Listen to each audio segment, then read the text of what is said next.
একজন হায়াত পাইল 70 বৎসর। তো 70 বৎসর হায়াত পাওয়ার পরে তার জীবনে 40 বছর পর্যন্ত নাফরমানি আল্লাহ তাআলার সাথে করছে। তারপরে 30 বছর এতটা ইবাদত বন্দেগী করছে বা রবের এতটা কাছাকাছি পৌঁছে গেছে যে আল্লাহ তার উপর সন্তুষ্ট হয়ে গেছে এবং আল্লাহর খুব কাছাকাছি পৌঁছে এমন ইবাদত বন্দেগী করছে, আল্লাহর মুহাব্বতের প্রিয় বান্দা হয়ে গেছে। তো লাভকার যে হায়াত বেশি পাইল সে লাভবান হয়েছে বেশি। কেন? এই তো এত পরিমাণে ইবাদত বন্দেগী করছে, তার পিছনের জীবনে সে নাফরমানি করছে, গুনাহ করছে, কিন্তু তারপরে যখন হায়াত বেশি পাইছে, লম্বা হায়াত পাওয়ার কারণে আল্লাহর কাছে খুব কাছাকাছি পৌঁছে গেছে। আর যে কম হায়াত পাইল সে আল্লাহর কাছে পৌঁছতে পারলো না, কারণ তার যৌবন বয়সটা সে খাটাইছে নাফরমানিতে, গুনাহের মাধ্যমে যৌবন বয়স কাটাইয়া ফেলল। 30-40 বছর বয়সে সে দুনিয়া থেকে চলে গেল। তওবা করা, ইবাদত করা, রবের গোলামের দাসত্ব করার সুযোগ সে এতটা পাইল না। তো রবের সাথে যে একটা সম্পর্ক, দূরত্বের যে সম্পর্ক, সেটা রয়ে গেল, কাছাকাছি পৌঁছতে পারল না। তো সে ক্ষতিগ্রস্ত হয়ে গেল। তো আমরা এই যে রমাদান পাইলাম, রমাদান পাওয়ার মানে আমাদের বিশেষ এক নিয়ামত পাইলাম। আল্লাহ তাআলা আমাদেরকে এই পর্যন্ত হায়াত বৃদ্ধি করে দিয়েছেন, এটা আল্লাহ তাআলার বিশেষ নিয়ামত। আলহামদুলিল্লাহ। যদি রমাদান না পাইতাম গুনাহ মাফের আশা করতে পারতাম না। রমাদান না পাইলে ইবাদত বন্দেগী করতে পারতাম না। এই তো দেখতে দেখতে রমাদানের আজকে 9 দিন, 8 দিন চলে গেল, আজকে 9ম দিন। অনেক কিছু জমা হয়েছে, টাকা পয়সা, বিভিন্ন রকমের উপটোকন, উপহার, অনেক কিছুই জমা হয়ে গেছে আলমারিতে, পকেটে। কিন্তু আমাদের আমল নামায় কী পরিমাণ আমল জমা হয়েছে সেদিকে যদি একটু চিন্তা গবেষণা করি আমরা, তো আমাদের অনেক হিসাব নিকাশ মিলে যাবে। কি পরিমাণ আমল ইবাদত বন্দেগী করলাম, বাড়ি ভাড়া, টাকা পয়সা, ভাড়া উঠানো, দেওয়া, কাকে কিভাবে দেব, সব কিছু হয়ে গেছে। ব্যবসায় কি পরিমাণ লাভবান হব, আর কি পরিমাণ মাল সম্পদ, কি পরিমাণ ব্যবসায়িক পণ্য জমা করে রাখব, গুদামজাত করে রাখব, কিভাবে মানুষকে ঠকাবো, সব কিছুই হয়ে গেছে। পেট ভর্তি হয়েছে। কিন্তু আমলের হিসাবটা যদি করি, আমরা 9 রমজান চলে গেল, 8 রমজান চলে গেল, রমজান চলে যাচ্ছে, আমাদের আমল নামার অবস্থাটা কি? আমাদের কি নিজেদেরকে পরিবর্তন করতে পারছি কিনা? রমাদান আসলো কেন? আমাদের পরিবর্তনের জন্য। আমরা যদি নিজেদেরকে পরিবর্তন করতেই না পারি, রমাদানের পূর্বে যে অবস্থা ছিল রমাদানে সেই অবস্থায়, মাঝখানে কি হলো? রমাদানের পূর্বে সকালবেলা নাস্তা খাইতাম, এখন নাস্তা খাই সকালের পূর্বেই, সুবহ সাদিকে শুরু হওয়ার সময়। সারাদিন রমাদানে খাওয়ার সুযোগ, রমাদানের পূর্বে রমাদান সারাদিন খাবার সুযোগ পাই নাই, মাঝখানে চাপান খাইছি, মাঝখানে একবার খাবার খাইছি, এখন সন্ধ্যাবেলা খাই, সমস্যা। আর বাকি যেভাবে চলছিল সেভাবেই চলছে। কিসের ইবাদত আর কিসের বন্দেগী, কিসের গোলামি আর কিসের দাসত্ব? সমস্যা কি?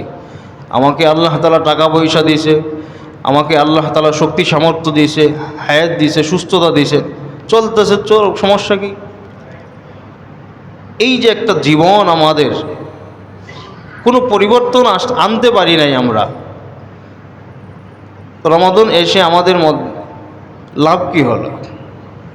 আল্লাহ তাআলা এই রমাদান কেন দিলেন? নিজেকে পরিবর্তনের জন্য, আত্মশুদ্ধির জন্য। আমার আত্মশুদ্ধিই হলো না। 8 রমজান চলে গেল, আমার কোনো ক্যালেই নাই। আমার ব্যবসা, আমার টাকা পয়সা, আমার আমার আমার আমার দুনিয়া দুনিয়া দুনিয়া করতে করতেই সময় শেষ। তো পরিবর্তন যদি না হয় তাহলে আমার মতো কপাল বড়াও তো এই জমিনের মধ্যে আর কেউ নাই। কারণ আল্লাহ নবী সাল্লাল্লাহু আলাইহি ওয়াসাল্লাম বলেছেন, মেম্বরে আল্লাহ নবী সিঁড়ির মধ্যে পা রাখছেন আর আল্লাহ নবী সাল্লাল্লাহু আলাইহি ওয়াসাল্লাম বদদুয়া করছেন, জিবরাইল আমিন বলছেন। আপনারা জানেন ঐতিহাসিক হাদিস যে রমাদান অরজুলুন আংফু রজুলিন, ওই ব্যক্তির নাক ধুলোই দূষিত হোক, সে ধ্বংস হোক। যা রমাদান, যে রমাদান পাইল নিজেকে পরিবর্তন করতে পারলো না, নিজেকে নিজের গুনাহ মাফ করাইতে পারলো না, ওই ব্যক্তি ধ্বংস হোক। জিবরাইল আমিন বলছে। এই জন্য এখনো সময় আছে। আমরা বাকি আর যে কয়দিন রমাদানের বাকি আছে, নিজেদেরকে পরিবর্তন করে আল্লাহ তাআলার একজন প্রিয় বান্দা হওয়ার জন্য, জান্নাতি মানুষ হওয়ার জন্য এখনো সময় আছে।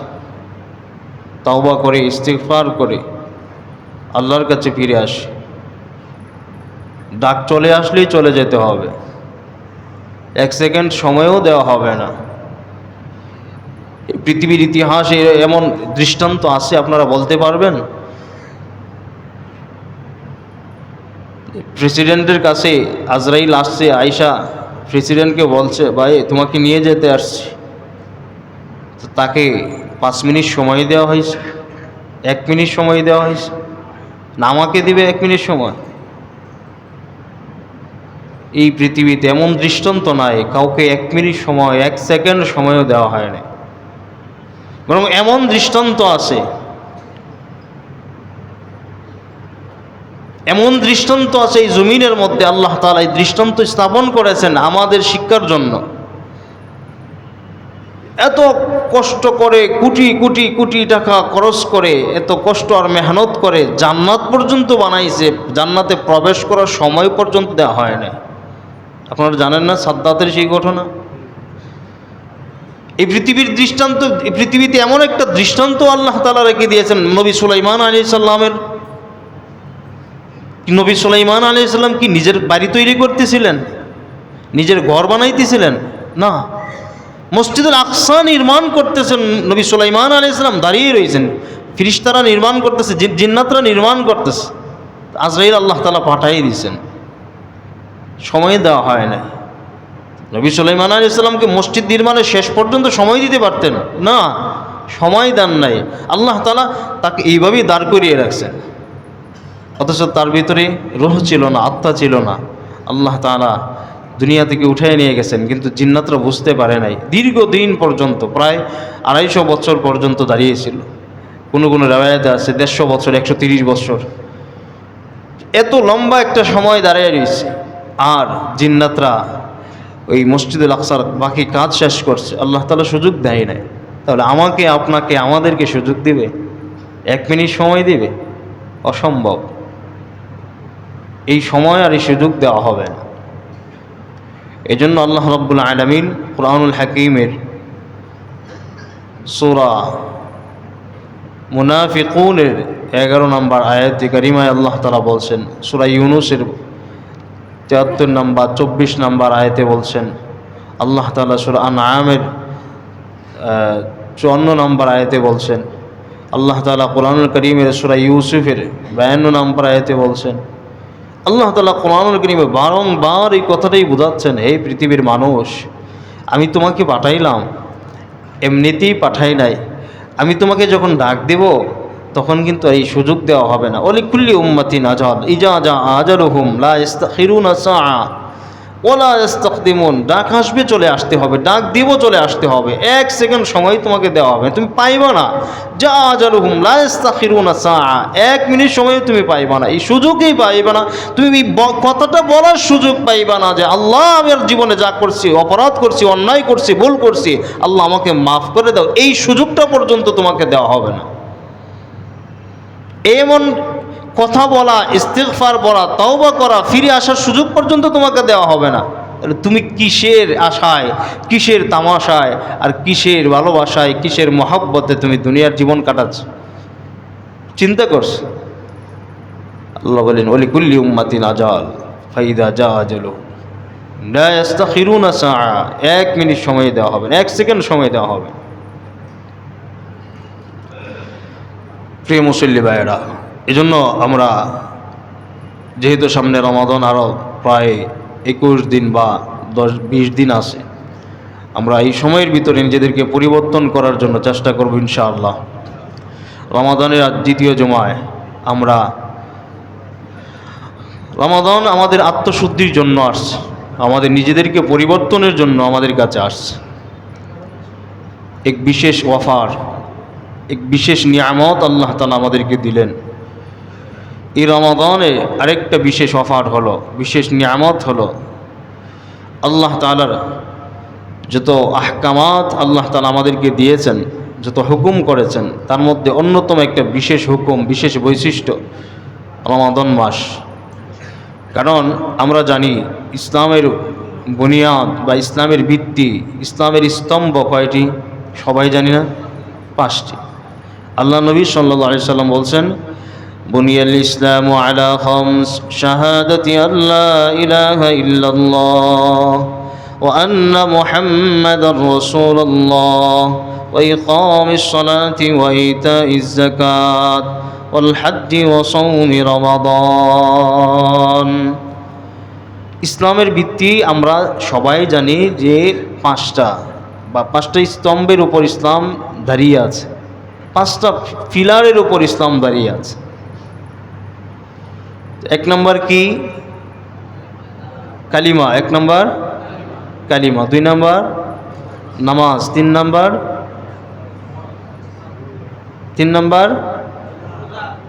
রোজা। কালিমা, নামাজ, রোজা। 4 নম্বর হজ। 5 নম্বর যাকাত। যাকাত যদি মনে করেন যে 5 নম্বরে না দিয়া আমরা আরও পরে দিতাম, যদি পারতাম, আল্লাহ যদি খালি নামাজের সাথে সাথে যাকাতের কথা কোরআনে উল্লেখ না করতেন, তাহলে আমরা এটার বাঁধে দিয়ে দিতাম। সমস্যা কী ছিল যাকাতের বিষয়টা? এটা কি আবার দেওয়া লাগে? এত কষ্ট করে টাকা পয়সা কামাইলাম, আবার যাকাতের বিষয় বলতে হয়।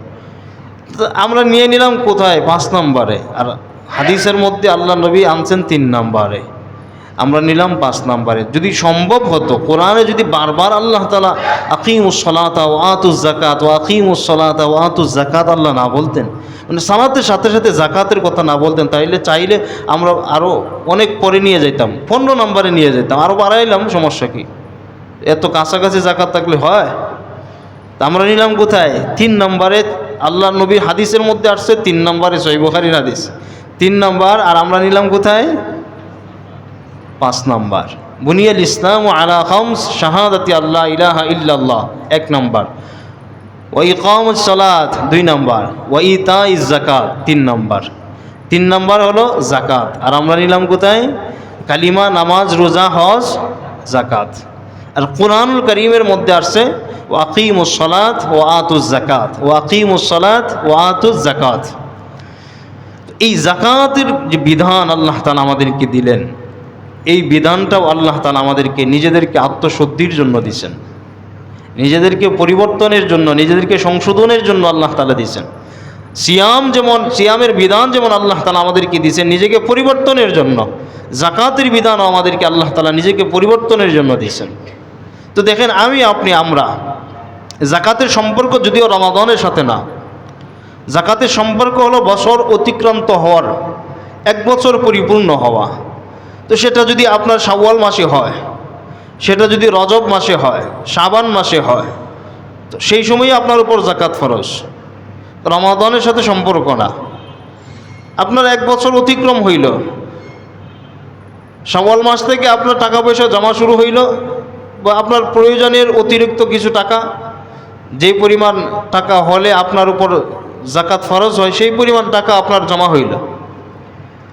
শাওয়াল মাস অথবা জিলকদ মাসে অথবা জিলহজ মাসে শুরু হইল, আগামী জিলহজ মাস পর্যন্ত দেখা গেল যে এই টাকাটাই বর্ধিত অতিরিক্ত রয়ে গেল। আপনার কাছে, তো আপনার উপর জাকাত ফরজ হয়ে গেল। তো রমাদান টু রমাদান, রমাদানের সাথে জাকাতের কোনো সম্পর্ক নাই, কিন্তু আমরা সহজার্থে আমাদের জন্য, হিসাব সহজের জন্য রমাদানে আমরা জাকাত দিয়ে থাকি। আর রমাদানে এসে জাকাত দিই কেন? যে রমাদানে 1 টাকা যদি আমরা সদকা করি, 1 টাকা জাকাত দেই, আমরা এর বিনিময়ে পাবো কত? 70। 1-এর বিনিময়ে 70। আল্লাহ চাইলে 700 7,000 আরও বাড়াইতে পারেন, আল্লাহ চাইলে আরও বাড়াইতে পারেন। তো রমাদান এই ফজিলত পাওয়ার জন্য আমরা রমাদান টু রমাদানকে বেছে নিয়েছি, যদিও রমাদানের সাথে জাকাতের কোনো সম্পর্ক নাই। অর্থাৎ আমার প্রয়োজনের অতিরিক্ত 1 বছর যদি আমার এত পরিমাণ টাকা থাকে, যে পরিমাণ টাকা থাকলে, যে পরিমাণ সম্পদ থাকলে আমার উপর জাকাত ফরজ, তো সেটা যে কোনো মাসে হইলে সেই মাসেই আমার উপর জাকাত ফরজ, সেই সময় আদায় করা। রমাদান টু রমাদান আমরা হিসাবের মধ্যে রাখি, সহজের জন্য অথবা ফজিলতের জন্য। আচ্ছা, আমরা রমাদানই জাকাত দিলাম। রমাদানে জাকাত দিলে আমাদের লাভ কয়টা? ইসলামের যে 5টা স্তম্ভ, কালিমা, নামাজ, রোজা, হজ, জাকাত। কালিমা, নামাজ, রোজা, হজ, জাকাত, এটা আমাদের গণনায়। আর হাদিসের গণনা হইল কালিমা, নামাজ, জাকাত, রোজা, হজ। কারণ হজ সবাই করতে পারে না, আর হজ করতে পারলেও সবাই, টাকা পয়সা থাকলেও আল্লাহ তাআলা সবাইকে সবার দ্বারা হজ করায় না। কারণ তো কপাল লাগে, কপাল ছাড়া হজ করা সম্ভব না। আল্লাহ যদি তৌফিক না দেয়, হজ করা সম্ভব না। কোটি কোটি টাকার মালিক, 2টা 5টা 10টা 20টা বাড়ির মালিক, গাড়ি বাড়ি টাকা পয়সার অভাব নাই, কোনো কিছুর অভাব নাই, কিন্তু হজ করতে পারে না। আল্লাহ তৌফিক না দিলে পারবে না। কপালে যদি, নসিবে যদি না থাকে, হজ করা সম্ভব হবে না। কি হবে এত টাকা দিয়ে? আপনার কপাল লাগবে, কপালটা আল্লাহর কাছ থেকে চেয়ে নিতে হবে। এই কপাল চেয়ে নিতে হবে, কারণ কপালের মধ্যে তো আপনার দাগ পড়ে গেছে। এই জন্য গত জুমায় বলেছিলাম যে রমাদানে যাদের টাকা পয়সা আছে, রমাদানে অন্তত একটা রমাদান আপনি মক্কা মুকাররমায় গিয়ে উমরা হজ করে আসেন। একটা হজের সমপরিমাণ সব আল্লাহ তাআলা আপনার আমলনামায় দিবেন। তো ইসলামের যে 5টা স্তম্ভ, 4টা একসাথে আদায় হয়, 4টা একসাথে আদায় হয়, পালন হয় এই রমাদানে। সবচেয়ে বড় উপকার যে আমরা তো কালিমা পড়লাম, মুসলমান, নামাজ পড়ছি আলহামদুলিল্লাহ, সিয়ামও রাখছি আলহামদুলিল্লাহ, আমরা জাকাতও যদি রমাদানে আদায় করি, তাহলে 4টা বিধান একসাথে পালন করা হচ্ছে। তো বাকি রইল হজ। আর হজ তো আল্লাহ তাআলা সবার উপর ফরজ করেন নাই, জাকাতও সবার উপর ফরজ না। আর হজ সবার উপর ফরজ হইলেও আল্লাহ সবাইকে হজ করতে তৌফিক দেয় না, হজ করতে পারে না। 4টা বিধান একসাথে আদায় হয়। দ্বিতীয়ত 1-এর বিনিময়ে 70 পাইতেছি। তাহলে আমার যদি 20,000 টাকা জাকাত আসে, আমার 1 লক্ষ টাকা জাকাত আসলো, আমার 1.5 লক্ষ 2 লক্ষ টাকা জাকাত আসলো, তাহলে কি পরিমাণ সওয়াব আমি পাইলাম! সুবহানাল্লাহ। তো আল্লাহ তাআলা বলেন, ওয়াকিমুস সালাতা ওয়া আতুজ যাকাত, হে পৃথিবীর মানুষ, তোমরা সালাত কায়েম করো, ওয়া আতুজ যাকাত, এবং জাকাত আদায় করো, জাকাত আদায় করো।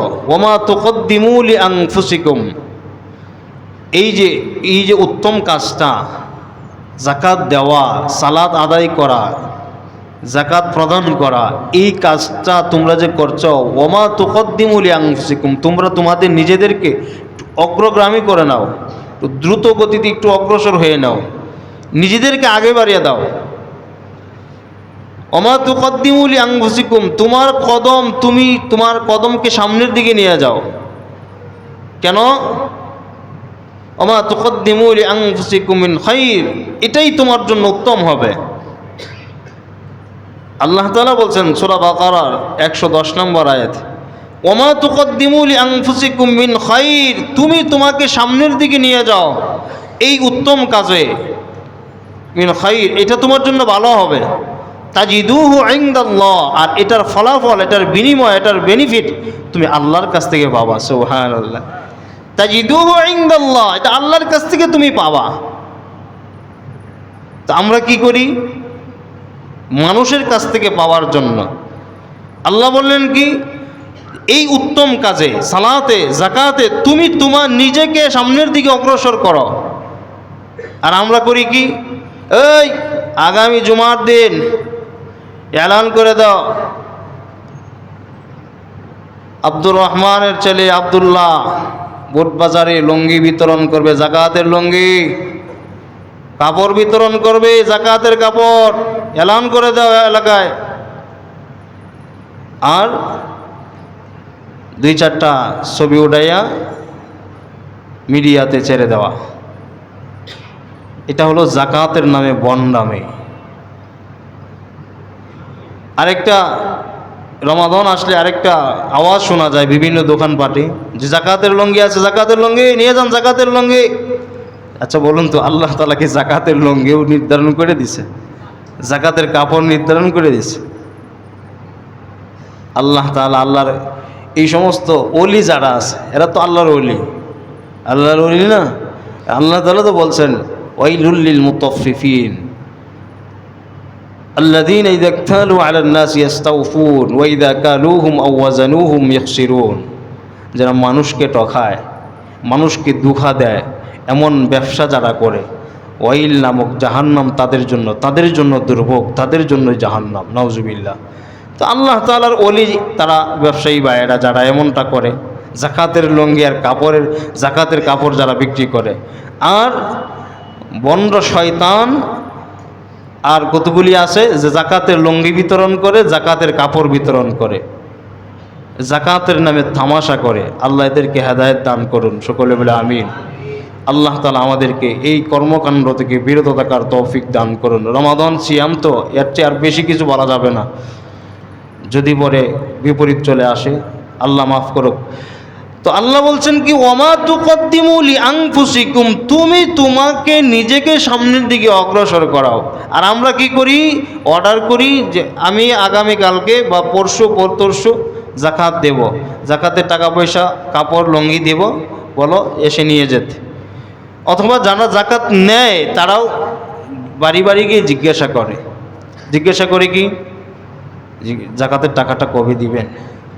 আরে তোর আমার কি মাথায় নাই? আমি কি হিসাব করি নাই, গণনা করি নাই? যা আগামী জুমায় দিব না, আগামী শুক্রবারে দিব। আরে বেজুর রাত্র আসুক না, তখন দেব, আসিস পরে। আর কিছু টাকা পয়সা হইলে মানুষের মধ্যে এমন একটা ভাব চলে আসে, মানে আমাদের সমাজের অবস্থাটা, মানে সামাজিকতার, মানে সমাজের যে মানে একটা আদব আখলাক, এটা টাকা পয়সা যাদের হয়ে যায় তাদের মধ্যে বিন্দু পরিমাণও থাকে না। মানে অবস্থাটা এমন হয়, বাবার বয়সী লোক অথচ তাকে তুই তোখার, মানে একটা, মানে তার মানে মুখের মধ্যে এত পরিমাণে বাসা তার ভিতরে সৃষ্টি হয়, মনে হয় যে এই দুনিয়ার সে সবচেয়ে বড় বাদশা। মানে এমন ভাব চলে আসে না এমন সমাজে মানুষ? অসংখ্য মানুষ আছে, আমাদের চোখের সামনে দৃষ্টান্ত আছে। রমাদান সিয়াম রেখে মিথ্যা কথা বলতেছি না, প্রমাণ সহ বলতে পারবো, এমন মানুষ অসংখ্য আছে। কিছু টাকা পয়সা হইলে 2টা 4টা বা 10টা বাড়ির মালিক হইলেই এই বেটা রাস্তাঘাটে বের হইলে মনে হয় যে সেই দুনিয়ার বাদশা, সে সারা দুনিয়ার বাদশা মনে করে নিজেকে। আল্লাহ এদেরকেও হেদায়েত দান করুন, সকলে বলে আমিন।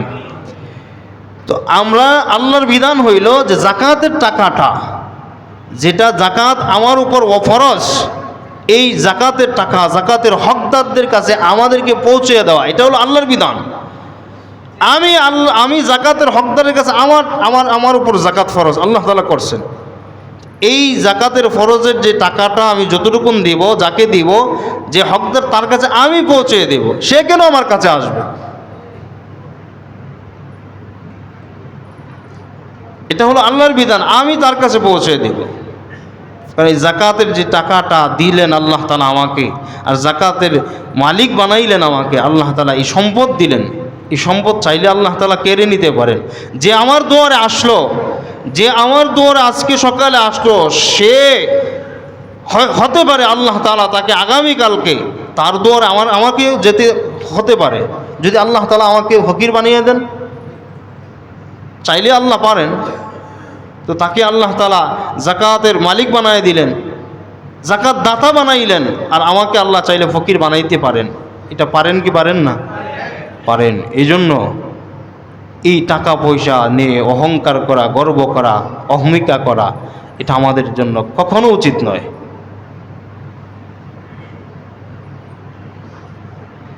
আল্লাহ রাব্বুল আলামিন কোরআনুল কারীমের অসংখ্য জায়গায় এই কথাটাই বলছেন, ওয়াকিমুস সালাত ওয়া আতুজ যাকাত, তোমার সালাত কায়েম করো এবং যাকাত প্রদান করো। ওয়া আতিউর রাসূল লাআল্লাকুম তুরহামুন, এবং রাসূলের ইতাআত অনুসরণ করো যদি তোমরা সফল হতে চাও। তুরহামুন, আল্লাহ তাআলার প্রিয় বান্দা হতে চাও, প্রিয় পাত্র হতে চাও। অথচ যাকাতের ব্যাপারে আমাদের উদাসীনতা, আমাদের চিন্তা ভাবনা, যাকাত কি জিনিস, যাকাত কেন দিব, কেন দিতে হয়, এই ব্যাপারে একেবারেই চিন্তা নাই। আর যাদের চিন্তা আসে তারা যদি 20 লক্ষ টাকা যাকাত আসে, 10 লক্ষ টাকা যাকাত আসে, সব সম্পদ হিসাব করে, বা 50 লক্ষ টাকা যাকাত আসলো, তো কি করে 2 লক্ষ টাকা 5 লক্ষ টাকার শাড়ি লুঙ্গি কিনে বিতরণ করে দেয়, আর বাকি 35 লক্ষ 30 লক্ষ টাকা দিয়ে আরেকটা বিল্ডিং বানায়। তো কয়েকদিন পরে কি হয়, হঠাৎ করে আগুন জ্বলে গেছে, পুরা পুড়ে গেছে, হঠাৎ করে স্ট্রোক করছে, গেছে গা 20 লাখ, হঠাৎ করে দেখবেন যে হার্ট অ্যাটাক করছে, গেছে গা 50 লাখ, 1 কোটি টাকাও কাজ হয় না। তার মানে কোত্থেকে আসে? ওই যে হক নষ্ট করছে মানুষের। কারণ যাকাত হক কার? যাকাতের হকদার যারা, তাদের হকটা আপনি নষ্ট করলেন। 5 লক্ষ টাকা 50 লক্ষ টাকা যাকাত আসলো, আপনি কি করলেন? 5 লক্ষ টাকা যাকাত দিয়ে আর 45 লাখ টাকা দিয়ে আরেকটা বাড়ি বানিয়ে নিলেন। কারণ ফাইসালা তো আর জমিনে হয় না, আসমানে হয়। ফাইসালা কোত্থেকে হয়? আসমানে হয়। মানুষের হক নষ্ট করা, মানুষকে ঠকানো, এটা আমাদের সমাজের এখন সবচেয়ে বড় একটা বিষয় হয়ে দাঁড়াইছে। কে কাকে কীভাবে ঠকানো যায়, একটা প্রতিযোগিতা শুরু হয়েছে। আল্লাহ আমাদেরকে হেদায়েত দান করুন, সঠিক বুঝ দান করুন, সকলে বলে আমিন। যাকাতের এই বিধান যদি আমরা পালন করি, আল্লাহ তাআলা আমাদের জন্য বিশেষ এক পুরস্কার রাখছেন, আজরুন আযীম। আল্লাহ তাআলা বলছেন, ওয়াল মুকিমিনা সলাতা ওয়াল মুতুনা যাকাতা ওয়াল মুমিনুনা বিল্লাহি ওয়াল ইয়াউমিল আখির, যারা সালাত কায়েম করবে, যাকাত আদায় করবে এবং আখিরাতের উপর বিশ্বাস স্থাপন করবে, আল্লাহর উপর ঈমান আনবে। ওয়াল মুমিনুনা বিল্লাহি ওয়াল ইয়াউমিল আখির উলাইকা সানুতিহিম আজরান আযীমা। আল্লাহ বলেন, আমি আল্লাহ অচিরেই তাদেরকে মহা পুরস্কার দান করব। সুবহানাল্লাহ, আজরুন আযীম বলছেন আল্লাহ, মহা পুরস্কার, ছোটখাটো পুরস্কার না, মহা পুরস্কার। এই যাকাতের বিধান, মহা পুরস্কার আল্লাহ তাআলার কাছ থেকে পাওয়ার জন্য, আর আগে যে কথাটা বললাম, রমাদান একসাথে আমরা 4টা কাজ, ইসলামের 4টা স্তম্ভ একসাথে আদায় করতে পারি। আমরা আমাদের যাদের উপর যাকাত ফরজ, আমরা এই যাকাতের বিধান পরিপূর্ণভাবে পালন করব ইনশাআল্লাহ। সময় খুব কম। যাকাত না দেওয়ারও ভয়াবহতা আছে, অনেক ভয়াবহতা। তার মধ্যে একটা কথা বললাম না, যে হঠাৎ করে হার্ট অ্যাটাক করব, আর হঠাৎ করে পুড়ে গেছে, সব পুড়ে ছাই হয়ে গেছে, এমন অসুস্থতা হয়েছে। এটি স্যাম্পল বললাম। কোরআনের মধ্যে অসংখ্য পাপের কথা, অসংখ্য আযাবের কথা আসছে, অসংখ্য আযাবের কথা হাদিসের মধ্যে আসে, যাকাত না দিলে কি কি হবে। যাই হোক, যেই বিষয়টা আজকে আমি আপনাদের সামনে উপস্থাপন করার জন্য বা বোঝানোর জন্য, যে যাকাত আমাদেরকে দিতেই হবে, যাদের উপর ফরজ আমরা এই যাকাতটা দিব ইনশাআল্লাহ। এখানে কোনো কার্পণ্য করব না। কার্পণ্য করলে আমাদের জীবনের অনেক ক্ষতি হবে। এটা আমাদের হক না, এটা যাকাত যারা পাবে তাদের হক, এই হক আদায় করতে হবে। কারণ এটা হকুল ইবাদ, এটা হকুল ইবাদ, হকুল্লাহ না। আল্লাহর কাছ থেকে চাইলে আপনি মাফ চাইতে পারেন, আল্লাহর কাছে গুনাহ করলে, আল্লাহর নাফরমানি করলে আল্লাহ চাইলে মাফ করে দিবে। কিন্তু বান্দার হক নষ্ট করলে, যতক্ষণ বান্দা মাফ না করবে ততক্ষণ কিন্তু আপনি মাফ পাবেন না। হকুল ইবাদ। আল্লাহ তাআলা আমাদেরকে জাকাতের বিধান সঠিকভাবে পালন করার তৌফিক দান করুন, সকলে বলে আমিন। অনেক ফজিলত ফাজাইল আছে, তো আমাদের যাদের উপর জাকাত ফরজ, সুস্থ মস্তিষ্ক সম্পন্ন প্রত্যেক বালেগ নারী পুরুষ, প্রত্যেক বালেগ নারী পুরুষ নেশাব পরিমাণ মালের মালিক হলে, নেশাব পরিমাণ কি, নেশাব কি, জাকাতের নেশাব আমরা জানি 7.5 ভরি স্বর্ণ, 52.5 ভরি রূপার সমমূল্য। যদি কারো কাছে 1 বছর অতিক্রম হয়ে যায় এই পরিমাণ সম্পদ তাকে 7.5 ভরি স্বর্ণের সমপরিমাণ সম্পদ, অথবা 52.5 ভরি মূল্যের সমপরিমাণ সম্পদ অথবা টাকা পয়সা যদি 1 বছর কারো কাছে অতিক্রম হয়ে যায়, এই পরিমাণ অতিরিক্ত টাকা, প্রয়োজনের অতিরিক্ত, পারিবারিকভাবে সকল খরচ কিছু বাদ দিয়ে যদি অতিরিক্ত থাকে, যা বর্তমান বাজার মূল্যে আমরা যদি ধরি 52.5 ভরি রূপার বর্তমান বাজার মূল্য ধরেন 1 লক্ষ টাকা সর্বোচ্চ,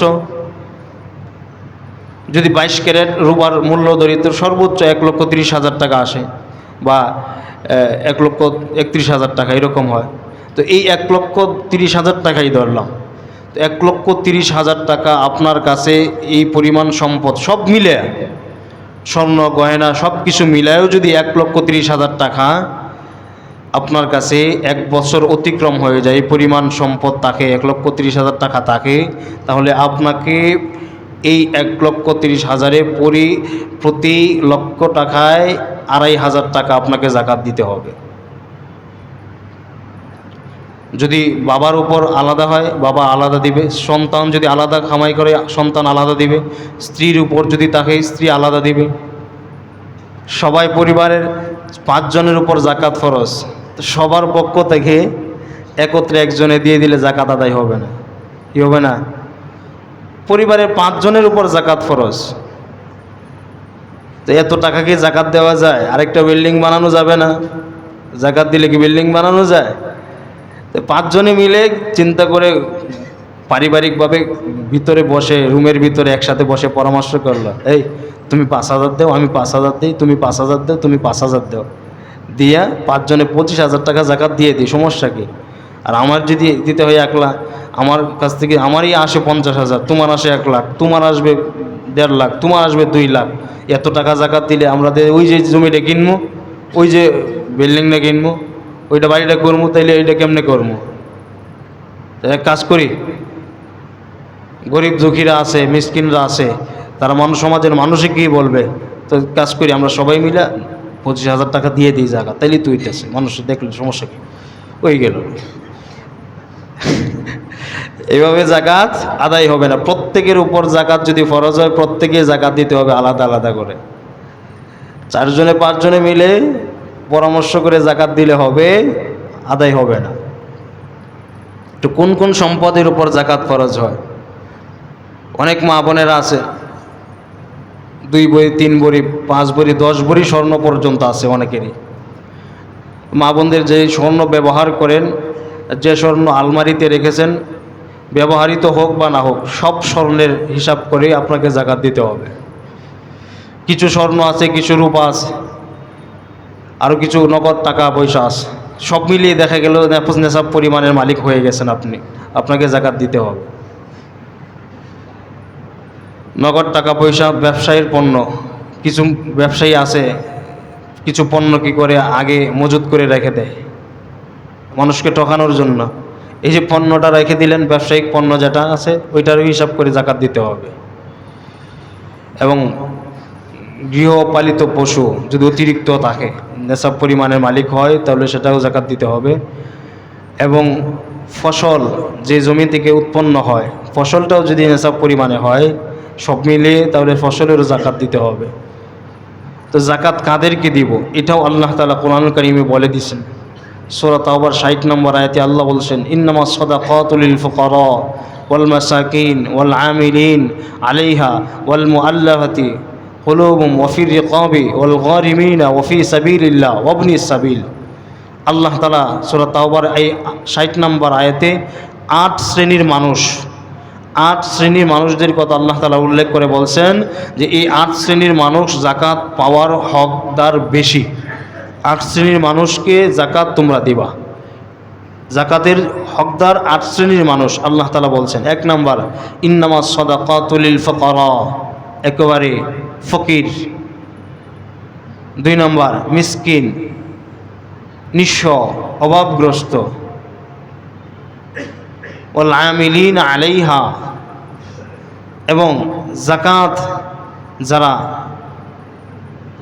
সঞ্চয় করে, সঞ্চয়কারীকে, মানে জাকাত রাষ্ট্রীয়ভাবে দেওয়ার বিধান ছিল, রাষ্ট্রীয়ভাবে যারা জাকাত সঞ্চয় করে, জমা করে, জাকাত সঞ্চয়কারী যারা জমা করে তাদেরকেও, যদি তারা নেশাব পরিমাণের মালিক না হয়, জাকাতের হকদার, তাদেরকেও দেওয়া। 3 নম্বর যারা জাকাত সঞ্চয় করে তাদেরকেও জাকাত দেওয়া। সংগ্রহ করে যারা, মানে কর্মচারী, তাদেরকেও জাকাত দেওয়া। ওয়াল মুআল্লাফাতি কুলুবুহুম ওয়া ফির রিকাবি ওয়াল গারিমিন ওয়া ফি সাবিলিল্লাহ ওয়াবনিস সাবিল। এবং 4 নম্বর নও মুসলিম, নতুন মুসলমান হয়েছে, তাকে জাকাত দেওয়া। 5 নম্বর দাস মুক্তির জন্য জাকাত দেওয়া।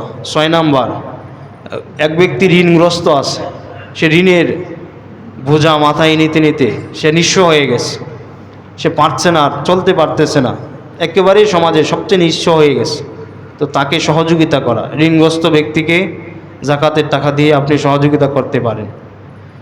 7 নম্বর আল্লাহর পথে জিহাদকারী যারা, যারা ইআলাই কালিমাতুল্লাহ, আল্লাহর কালিমাকে জমিনে বলন্দ করতে চায়, আল্লাহর দ্বীনকে জমিনে প্রতিষ্ঠিত করতে চায়, তাদেরকে জাকাত দেওয়া। 8 নম্বর মুসাফিরকে জাকাত দেওয়া। এই 8 শ্রেণীর কথা আল্লাহ তাআলা এই সূরা তাওবার মধ্যে 60 নম্বর আয়াতের মধ্যে আল্লাহ তাআলা উল্লেখ করছেন। এছাড়াও আপনারা গরিব আত্মীয় স্বজন যারা আছে, আপনাদের নিকট আত্মীয় আছে, পাড়া প্রতিবেশী আছে, এবং যে সমস্ত মাদ্রাসায় গোরা বা ফান্ড আছে, এতিমখানা আছে, ওখানে আপনারা জাকাত দিতে পারেন। আপনাদের প্রত্যেকেরই জাকাতের সঠিক হিসাব করে, আমার যেন 1 টাকাও কম না হয়, সঠিকভাবে হিসাব করে আমরা পরিপূর্ণ জাকাত আদায় করব। কমতি রাখবো না, কমতি হলে আমার অনেক ক্ষতি হবে, দুনিয়াতেও হবে, আখিরাতেও হবে। আল্লাহ এটা দুনিয়াতেও দেখাই দিবেন, কারণ এটা বান্দার হক। আল্লাহ তাআলা আমাদের সকলকে সঠিক বুঝ দান করুন। সকলে বলে আমিন। যারা সুন্নাত পড়েনি, ক্বাবলা জামাত, যারা সুন্নাত পড়েনি।